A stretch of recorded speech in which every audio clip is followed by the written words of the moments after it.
The evidence is undeniable.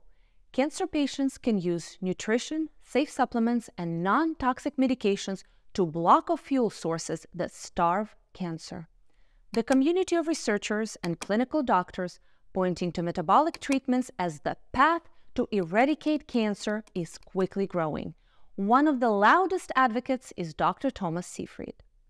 Thousands of studies have uncovered what cancer cells use to grow and spread. This video simplifies the existing scientific and clinical evidence so you can walk away understanding the preferred fuels and pathways of common cancer types, nutritional approaches that starve cancer cells, and which supplements and off-label medications have been shown to safely block cancer cell fuel sources. I am so excited to share this information with you. Hello, I am Olena Ivanova, the Medical Director at Personalized Medicine. The limitations of conventional cancer therapies, specifically cancers that are resistant to chemotherapy or radiotherapy, have prompted the development of strategies aimed at targeting cancer's biological process. Over the last 20 years, we have seen a wave of evidence from leading cancer researchers that identify preferred fuel sources and intake pathways that can be targeted. If enough pathways are blocked, the cancer cells can be starved. This can effectively restrict growth and contribute to cancer cell death. Using nutrition, supplements, and medications to starve cancer is referred to as a metabolic cancer therapy because the treatment aims to disrupt the cancer cell's ability to metabolize substances into necessary resources for survival. While it is impossible to block off every source of fuel cancer uses to grow, top researchers over the last few decades have shown us that targeting several critical areas can be harmful to most cancer cells. Generally speaking, the three key areas are glucose, amino acids, and fatty acids.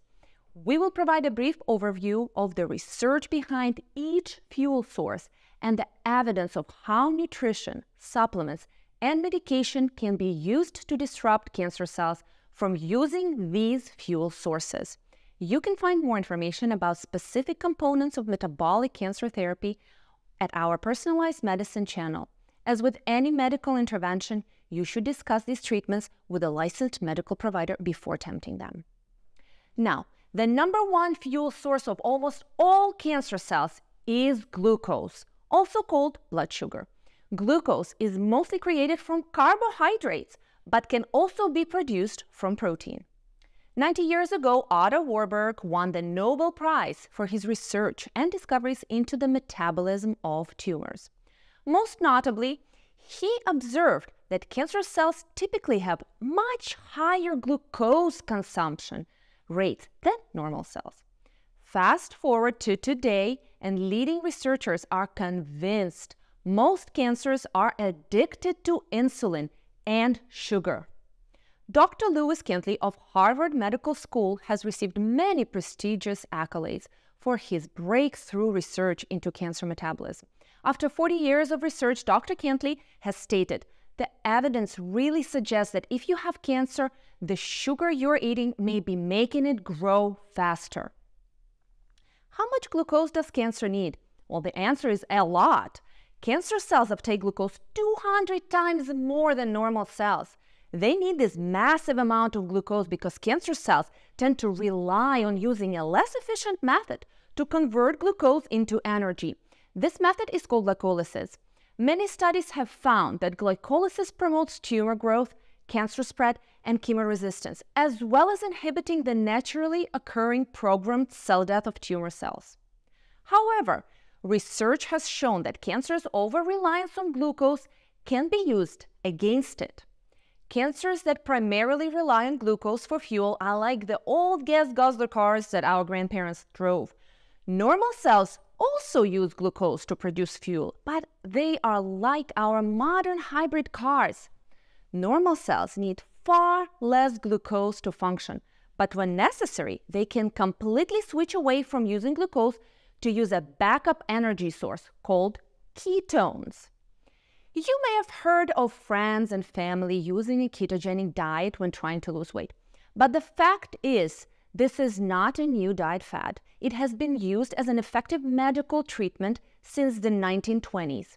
For those unfamiliar, ketogenic diet substantially reduces intake of foods with carbohydrates, which is the primary macronutrient converted into glucose in the bloodstream.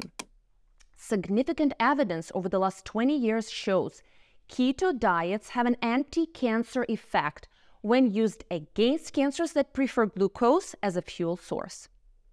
In addition to nutritional modifications, metabolic cancer therapy utilizes nutrient supplements, natural substances, and medications to prevent cancer cells from using glucose to grow and spread.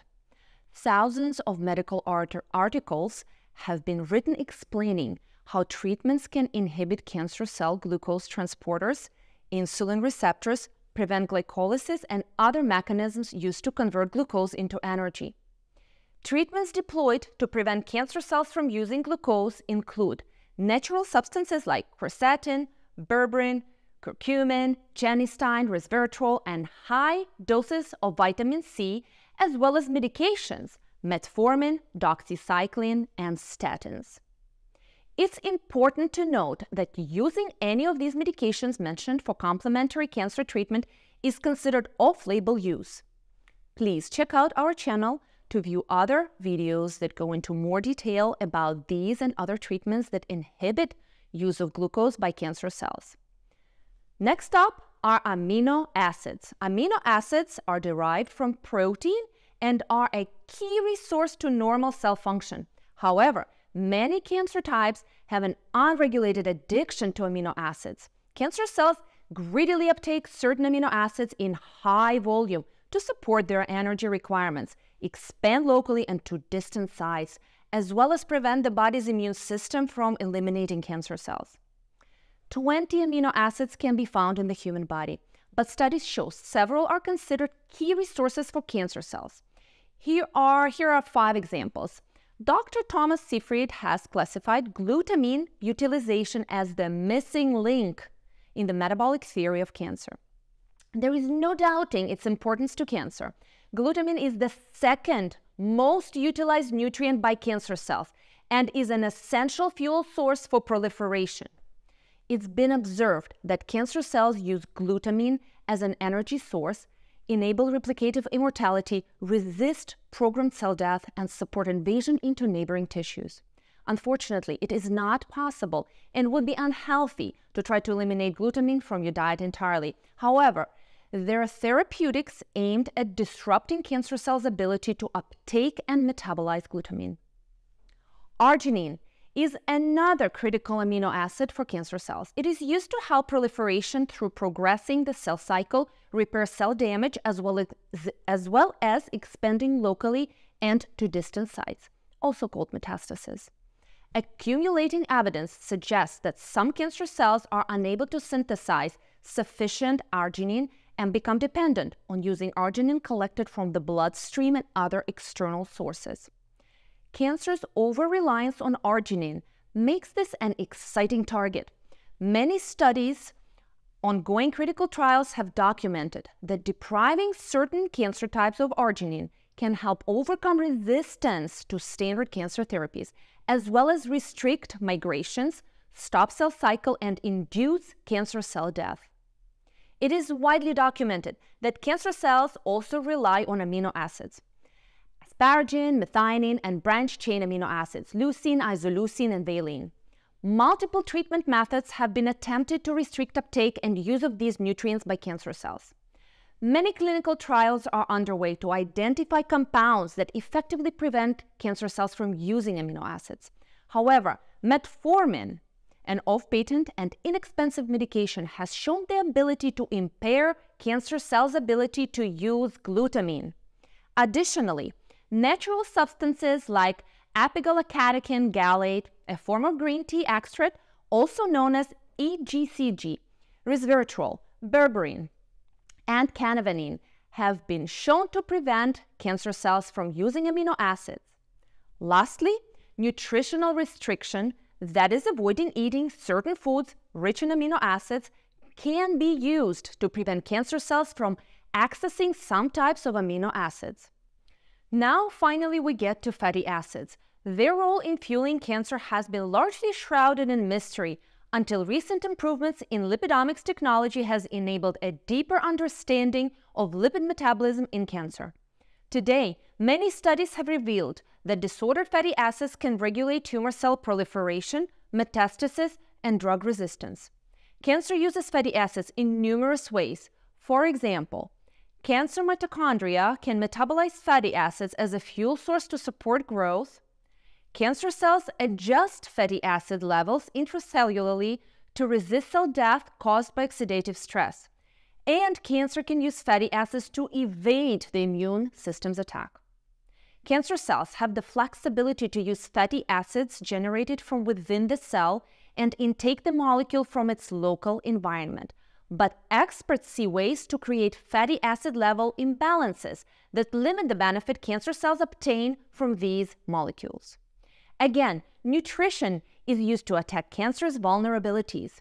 For instance, the research strongly suggests those with cancer should limit intake of foods high in monounsaturated fatty acids and omega-6 fatty acids because they have been shown to promote tumor growth and induce liver metastases. Furthermore, studies show there is a benefit in increasing intake of foods and supplements rich in omega-3 polyunsaturated fat, as this has been shown to reduce cancer-related symptoms.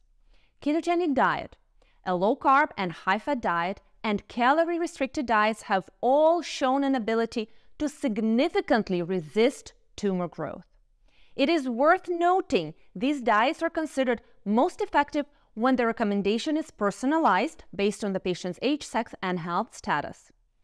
We have ample evidence that supplements and medication further disrupt cancer's ability to use fatty acids. Berberine has been shown to prevent cancer cells from generating fatty acids and block their ability to pull them in from outside of the cell. Meanwhile, intake of EPA and DHA omega-3 fatty acids can potentially create an imbalance within the cancer cell, making them vulnerable to oxidative stress from treatments like chemotherapy and high-dose vitamin C. Again, metformin and statins show they can play a role to inhibit this fuel source as well. Studies observed metformin decreases cancer cells from synthesizing fatty acids, while statins reduce the amount of fatty acids that are available for cancer cells to import. Now, to wrap up, cancer primarily uses three resources to grow, spread, and protect itself against attack. Those being glucose, amino acids, and fatty acids. The recurring theme throughout this video is that several off-label medications and nutrients have an enormous amount of scientific evidence showing that they have the ability to help reduce the ill effects of cancer, prevent metastasis, reduce tumor size, improve efficacy of standard treatments like chemo and radiation, as well as trigger cancer cell death. Since these treatments are off patent or cannot be patented, there is no financial incentive to get them FDA approved as a cancer treatment. This means their use for cancer patients would likely be considered off-label. However, the great news is since they are not patented, they are very inexpensive to obtain. Nevertheless, it is imperative that you speak with a licensed medical provider prior to beginning any medical treatment. We covered a lot of information today about metabolic treatments that fight back against cancer. If you would like to learn more about supplements, medications, and nutritional approaches that have been shown to help starve cancer, you can visit our channel to view additional videos. If you are interested in speaking with a licensed medical provider to discuss these treatments, we welcome you to schedule a call by accessing the link in the description. As always, check out the description to find links to the referenced articles and other resources that could be helpful. We hope you found this information useful. If so, please like the video and choose to share it with others that can benefit. We thank you for watching our video and we wish you the best of health. Stay strong and informed.